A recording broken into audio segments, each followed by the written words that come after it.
पाकिस्तान ने इंडिया के 36 border areas की लोकेशन और मिलिट्री बेस पर अटैक करने की कोशिश की, लेकिन इंडिया के शानदार एयर डिफेंस सिस्टम ने इन सभी ड्रोन और मिसाइल्स को ऑलमोस्ट जमीन पर पहुंचने से पहले ही डिस्ट्रॉय कर दिया। इंडिया के एयर डिफेंस सिस्टम में मल्टीपल लेयर की सिक्योरिटी लगी हुई है। हम वन बाय वन बात करते हैं। सबसे पावरफुल इंडिया का एयर डिफेंस सिस्टम S-400 है, जो रसिया से हमने खरीदा है। इसमें लगे मिसाइल 400 किलोमीटर की दूरी तक के किसी भी मिसाइल, ड्रोन, फाइटर जेट को हवा में ही डिस्ट्रॉय करने में सक्षम है। और सबसे अच्छी बात यह मोबाइल एयर डिफेंस सिस्टम है, जिसको जरूरत के हिसाब से अलग अलग लोकेशन पर ट्रक की हेल्प से ले जाया जा सकता है। अब इस सिस्टम में मल्टीपल डिवाइसेस होती है। सबसे पहले काम होता है टारगेट को डिटेक्ट करना, जिसके लिए ट्रक पर माउंटेड यह रडार 600 किलोमीटर की रेडियस तक किसी भी ऑब्जेक्ट को डिटेक्ट कर सकता है। अब इसकी टेक्नोलॉजी इतनी एडवांस है कि यह इस रेंज में high speed jet, high altitude missile और गाइडेड क्रूज मिसाइल जो लो एल्टीट्यूड पर फ्लाई करती है, उनको भी यह 600 किलोमीटर की दूरी तक पकड़ लेता है।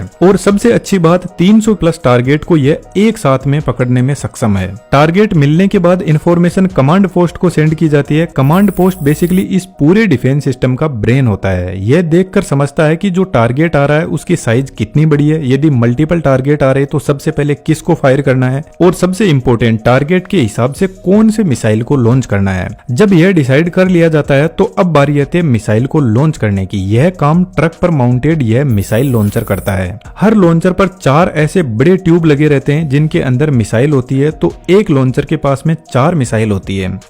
लेकिन पीछे लगे कमांड यूनिट और रडार मल्टीपल ऐसी मिसाइल लॉन्चर को एक साथ में कंट्रोल कर सकते हैं। तो एक जो स्क्वाड्रन होता है उसमें टोटल 8 से 12 लॉन्चर यूनिट होते हैं। तो यदि 8 लॉन्चर यूनिट है तो 32 मिसाइल एक स्क्वाड्रन में होंगे। और इंडिया के पास में टोटल 5 स्क्वाड्रन है, जिसमें 160 missile any time stand by mode पर खड़े हैं, जिसका मतलब है इनको सिर्फ कमांड यूनिट के ऑर्डर का इंतजार रहता है। यह जो लॉन्चर यूनिट होता है यह कोल्ड लॉन्च टेक्नोलॉजी यूज करती है, जिसमें ट्यूब के नीचे एक गैस जनरेटर होता है और इस गैस जनरेटर में एक सॉलिड प्रोपेलेंट फ्यूल को भरा जाता है। तो जब मिसाइल लॉन्च होती है तो इस प्रोपेलेंट के अंदर एक हल्की चिंगारी से आग लगाई जाती है और यह प्रोपेलेंट इस टाइप का होता है कि यह कम टेम्परेचर पर जलने लगता है और हाई गैस आउटपुट देता है, जिससे कैनिस्टर के नीचे की साइड में हाई प्रेशर जनरेट होता है। लगभग 50 से 100 बार का प्रेशर जनरेट कर देता है। यह प्रेशर पिस्टन पेड पर जाता है और पिस्टन पेड ऊपर उठने लगता है मिसाइल को लेकर। सबसे पहले प्रेशर से ऊपर का जो केप है वह ब्रेक होता है और मिसाइल बाहर निकलती है। यह प्रेशर इतना ज्यादा होता है कि यह मिसाइल को 20 से 30 मीटर तक ऊपर फेंक देता है। उसके बाद में मिसाइल के अंदर सॉलिड प्रोपेलेंट फ्यूल होता है, वह बर्न होना स्टार्ट होता है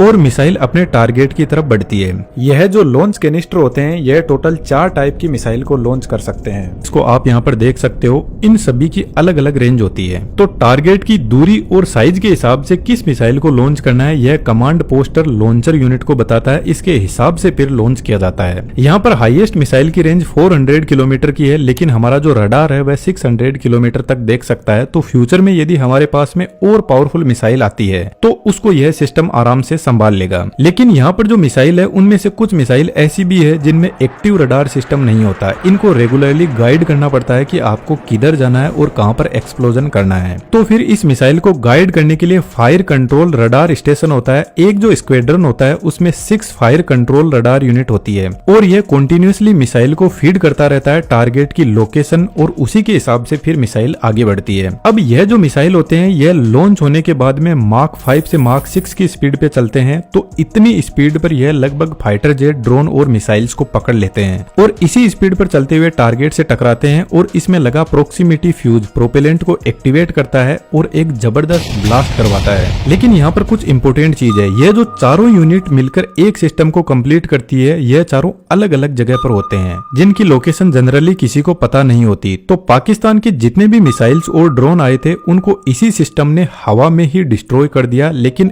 एक बात सोचने की है, यदि मान लो कोई छोटा ड्रोन आ रहा है और उसको यदि हम मिसाइल से उड़ा रहे हैं तो यह कोई समझदारी वाली बात नहीं है, क्योंकि 5 रुपए की चीज पर 100 रुपए खर्च करना थोड़ा अनफेयर लगता है। तो फिर हमारी गवर्नमेंट ने और भी एयर डिफेंस सिस्टम की लेयर्स को इसमें ऐड किया, जिसमें सबसे पहले ऊपर नाम आता है आकाश एयर डिफेंस सिस्टम, और सबसे अच्छी बात यह है कि यह अपना सेल्फ मेड इंडिया का है, जिसको डीआरडीओ ने बनाया है, और यह सिस्टम 2007 से ही एक्टिव है। यह सिस्टम टोटल 3 मिसाइल्स यूज करता है और तीनों की आप रेंज देख सकते हो, जिसमें मैक्सिमम रेंज 70 किलोमीटर है। इस सिस्टम की स्पीड S-400 वाली मिसाइल से लगभग हाफ है, मार्क 2.5 तक। अब जो मिसाइल की वर्किंग होती है वह लगभग सभी की सेम ही होती है। मिसाइल के आगे के पोर्शन में इनका नेविगेशन सिस्टम और कंप्यूटर सिस्टम होता है, सेंटर में वॉरहेड होता है जो फाइनली टकराने के बाद में एक्सप्लोजन करता है, और लास्ट में सॉलिड प्रोपेलेंट मोटर होता है जो मिसाइल को आगे बढ़ाते हैं। अब ऐसे जो मिसाइल होते हैं जिनमें ऑन बोर्ड सीकर सिस्टम नहीं होता है, यह बेसिकली खुद से टारगेट को ट्रैक नहीं करते हैं। ग्राउंड से रडार इनको इन्फॉर्मेशन देता है कि आपको कहां और किधर जाना है। और इस चीज का इन मिसाइल्स को फायदा भी मिलता है कि यदि कोई जेमर सिस्टम लगा हुआ है तो वह इसके सिग्नल को ब्लॉक ही नहीं कर पाएगा, जिससे मिसाइल कंफ्यूज नहीं होगा और अच्छे से टारगेट को उड़ा पाएगा। अब यह जो सिस्टम होता है इसके पास में अपने रडार और कंट्रोल यूनिट होती है जो 25 किलोमीटर के एल्टीट्यूड तक टारगेट को हैंडल करता है।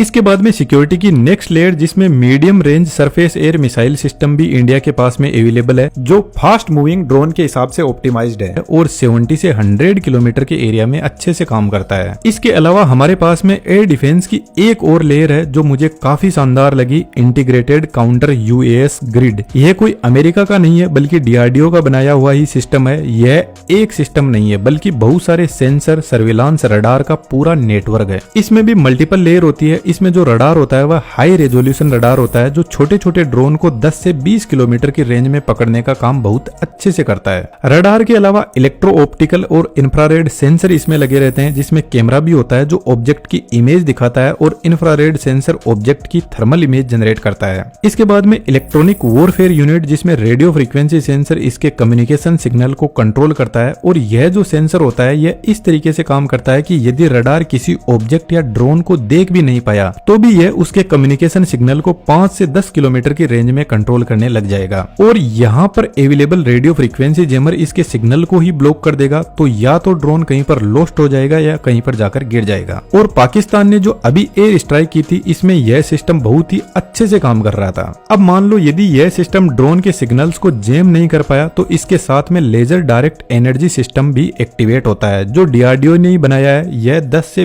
20 किलोवाट की पावर को काम में लेता है और ड्रोन के ऊपर हाई पावर लेजर छोड़ता है, जिससे वह हवा में ही जल जाता है। लेकिन इसकी रेंज सिर्फ 1 से 2 किलोमीटर है। यदि ड्रोन इससे ज्यादा दूरी पर है तो एंटी ड्रोन गन्स काम में लिए जाते हैं, जो बेसिकली एक नेट को हवा में फेंकती है जो ड्रोन को पकड़ के नीचे ले आती है। अब यदि टारगेट इस सिस्टम की रेंज से ही बाहर है तो इसके पास में अपने शॉर्ट रेंज मिसाइल भी होते हैं जो एकदम क्विकली ऑपरेट करते हैं। अब इस सिस्टम को भी कंट्रोल करने के लिए कमांड एंड कंट्रोल यूनिट होती है जो बेसिकली डिसाइड करता है कौन से सिस्टम को ऑपरेट करवाना है। इसके अलावा भी कुछ एयर डिफेंस सिस्टम अपने इंडिया में अवेलेबल है, लेकिन सबसे अच्छी बात यह है कि यह जितने भी सिस्टम अभी मैंने आपको एक्सप्लेन किए हैं यह सभी एक इंटीग्रेटेड एयर डिफेंस सिस्टम से जुड़े रहते हैं, जिससे यह आपस में एक दूसरे को इन्फॉर्मेशन शेयर करते हैं ताकि डिसाइड किया जा सके कि दुश्मन के किस ऑब्जेक्ट को कैसा ट्रीटमेंट देना है। आई होप दैट कि आपको सब कुछ क्लियर हुआ होगा। और भी ऐसी शानदार इन्फॉर्मेशन के लिए आप हमारे साथ में जुड़ सकते हो। जय हिंद, जय भारत।